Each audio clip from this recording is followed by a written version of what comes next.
So hello friends, कैसे हो आप सभी लोग। आई होप आप सब अच्छे होंगे, बढ़िया होंगे, स्वस्थ होंगे, मस्त होंगे।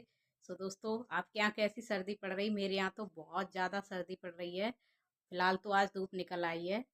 तो मैंने ना बहुत दिन से अभी एक भी वीडियो अपलोड नहीं की, तो बहुत सारे कमेंट आ रहे थे प्लेसेंटा प्रीविया वाले टॉपिक पे कि दीदी आपका प्लेसेंटा प्रीविया कैसे ठीक हुआ है, मेरा भी निकला है, मुझे भी कुछ बताएं। सो मैंने सोचा कि लाओ एक वीडियो दोबारा से उस पर मैं बना देती हूँ।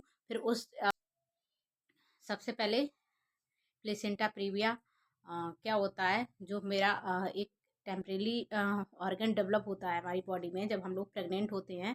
तो जो प्लेसेंटा होता है, जिसे हवल कहते हैं, नाल कहते हैं, और जिसे पुरैन कहते हैं, गांव की भाषा में पुरैन कहते हैं। तो वो पुरैन होती है जिसके थ्रू मतलब जो भी न्यूट्रिएंट्स वगैरह होते हैं, जो भी खाना पीना होता है, वो नाल के थ्रू बच्चे में जाता है।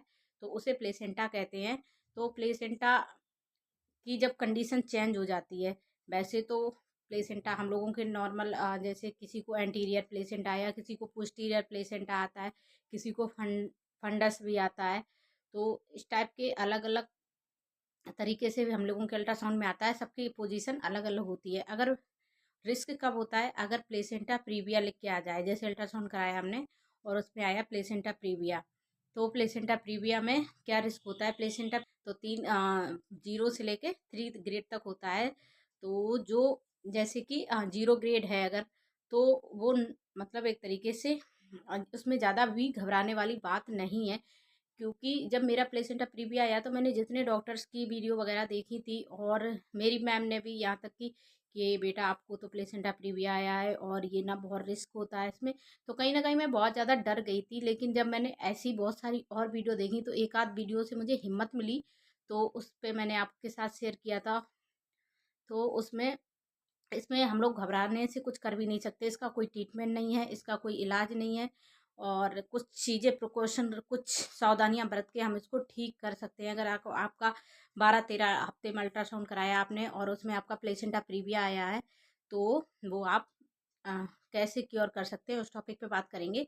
तो पहले अगर ग्रेड 1 है और ग्रेड 0 है, तो उसमें कोई ज़्यादा टेंशन लेने की बात नहीं होती, घबराने की बात नहीं होती। वैसे भी 99% में ये ऊपर चला जाता है। 100% में 100 पेशेंट में लगभग एक पेशेंट का है जिसका नॉर्मल नहीं आता है। और तो ये होता क्या है, जो प्लेसेंटा होता है वो मेरी जैसे हम लोगों की जो यूट्रस होता है, बच्चादानी होती है, उसके पास आ जाता है। तो मैं यहाँ पे पिक लगा दूंगी, उसमें आप लोग देख के समझ सकते हैं। ठीक है। तो उसमें ग्रेड 1 और 0 सेम होते हैं। तो उसको एक ही मैं बता दे रही हूँ। तो जैसे अगर बन है, मेरा बन था, तो उसमें क्या होता है, बच्चादानी के पास में ही है, मतलब उसने अभी बच्चादानी को कवर नहीं किया है, लेकिन वो पास में ही है। हो सकता है आगे बढ़ जाए तो पोजीशन बढ़ सकती है, सेकंड आ सकता है, ग्रेड 3rd ग्रेड आ सकता है, जिसमें ज़्यादा रिस्क होते हैं, ब्लीडिंग वगैरह हो सकती है, ये सब। और अगर नहीं भी आया तब भी रिस्क रहता ही है। तो फर्स्ट में नॉर्मल डिलीवरी होने के चांसेस हो भी सकते, किसी कंडीशन में हो भी जाएगी नॉर्मल डिलीवरी, और किसी कंडीशन में नहीं भी होगी। तो सेकंड में रिस्क होता है और थर्ड में रिस्क होता है। अगर थर्ड में क्या होता है, बच्चादानी का आधा मुंह कवर कर लिया है प्लेसेंटा ने, ठीक है। तो प्लेसेंटा से आधा बच्चादानी का जो मुंह है वो आधा कवर हो गया है, तो वो हो जाता है ग्रेड 2। और ग्रेड 3 में क्या होता है, वो बच्चादानी को पूरा ही कवर कर लेगा। तो अगर बहुत सारे लोगों को क्या होता है कि इसमें प्लेसेंटा प्रीविया है, तो इसमें नॉर्मल डिलीवरी हो होने के चांसेस वगैरह रहते हैं। तो आप लोग ऐसा कुछ, अगर आपके अल्ट्रासाउंड में प्लेसेंटा प्रीविया आता है, ग्रेड 2 और थर्ड आता है, तो आप लोग रिस्क बिल्कुल भी ना लें, और तुरंत अगर डॉक्टर ने सिजेरियन बोला है तो सिजेरियन करवाएं तुरंत। इसमें बिल्कुल भी रिस्क ना लें। तो मेरा था, तो मैंने इसमें प्रिकॉशन का क्या क्या ले सकते हैं। तो मुझे तो जैसे मेरा ग्रेड 1 था, तो मुझे तो मैम ने वही बताया कि आपको वेटेड सामान बिल्कुल नहीं उठाना, नंबर 1। नंबर 2, आपको रिलेशनशिप बिल्कुल नहीं बनाना है, हस्बैंड के साथ बिल्कुल भी रिलेशनशिप नहीं बनाना है। नंबर 3 क्या है, नंबर 3, हम लोग अगर सिर से पिलो लगा रहे हैं तो हम लोगों को सिर से पिलो बिल्कुल नहीं लगानी है, और हम लोगों को पैर से तरा ऊपर दोनों पिलो रख लो, उसके बाद हम अपने पैर रखेंगे। ठीक है। तो ये चीज़ें थी। सीढ़ियाँ बिल्कुल भी नहीं चढ़नी है, यहाँ तक कि मेरी माई का 500 मीटर भी नहीं होगा स्कूल, मुझे सीढ़ियाँ चढ़ना उतरना था, तो मैं इस वजह से मैंने बिल्कुल भी ऑटो लगवा दिया था। मैं बिल्कुल भी सीढ़ियाँ ना चढ़ी ना उतरी, और ना मैं गई बिल्कुल, ना मैंने टहलना भी बंद कर दिया था। ना इसमें एक्सरसाइज कर सकते, ना टहल सकते हैं।